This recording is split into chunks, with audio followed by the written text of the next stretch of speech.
নমস্কাৰ। এই মুহূৰ্তত অসমৰ প্ৰত্যেকগৰাকী জনতালৈ দি বুলাইছোঁ ডাঙৰ খবৰ।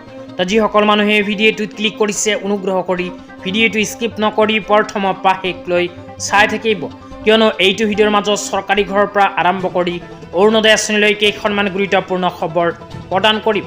অনুগ্ৰহ কৰি ভিডিঅ'টোত ক্লিক কৰিছোঁ এই ভিডিঅ'টো স্কিপ নকৰি প্ৰথমৰ পৰা শেষলৈ চাই থাকিব।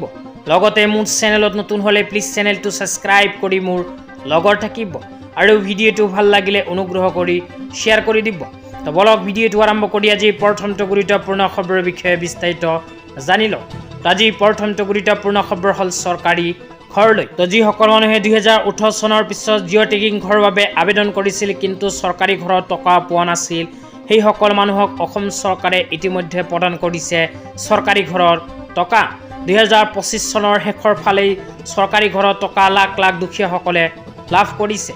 অসম চৰকাৰে যোৱা কাৰ্যকালত কিমান মানুহক চৰকাৰী ঘৰ প্ৰদান কৰিছে সবিস্তাৰে আপোনালোকক জনাই দিছোঁ। শেহতীয়াকৈ অসম চৰকাৰে 3,25,236টা পৰিয়ালক প্ৰদান কৰিছে চৰকাৰী ঘৰৰ টকা। তো যিসকল মানুহক চৰকাৰী ঘৰৰ টকা প্ৰদান কৰিছে সেইসকল মানুহে ইতিমধ্যে চৰকাৰী ঘৰৰ কাম আৰম্ভ কৰিছে। অসম চৰকাৰে নতুনকৈ অসমৰ কোনখন সমষ্টিত কিমানজন মানুহক চৰকাৰী ঘৰৰ টকা প্ৰদান কৰিছে আপোনালোকক জনাই দিছোঁ। 1 নম্বৰত কোৱা হৈছে গোসাইগাঁও সমষ্টি। গোসাইগাঁও সমষ্টিত 349 জনক, দুধমা সমষ্টিত 719 জনক। তাৰপিছত লিখা আছে কোকৰাঝাৰত 455, বাওখাংৰিত 686। ইয়াৰ লগতে কোৱা হৈছে পৰ্বতঝোৰাত 1675, লগতে কোৱা হৈছে গলগঞ্জত 4017, গহপুৰত 7714, গহপুৰ নহয় চৰি গৌৰীপুৰ। তাৰপিছত কোৱা হৈছে ধুবুৰীত 5130। ইয়াৰ লগতে কোৱা হৈছে ৱেষ্ট গোৱালপাৰাত 1398, ইষ্ট গোৱালপাৰাত 1302, দুধনৈত 884, অভয়পুৰীত 736, চিজন গ্ৰামত 1346, বঙাইগাঁও 469। তাৰপিছত লিখা আছে চিডলি চিৰাঙত 543, বিজনীত 205। তো আপুনি ভিডিঅ'টো কোনটো সমষ্টিৰ পৰা চাই আছে নিশ্চয় এইটো ভিডিঅ'ৰ কমেণ্ট বক্সত কমেণ্ট কৰি জনাই দিব।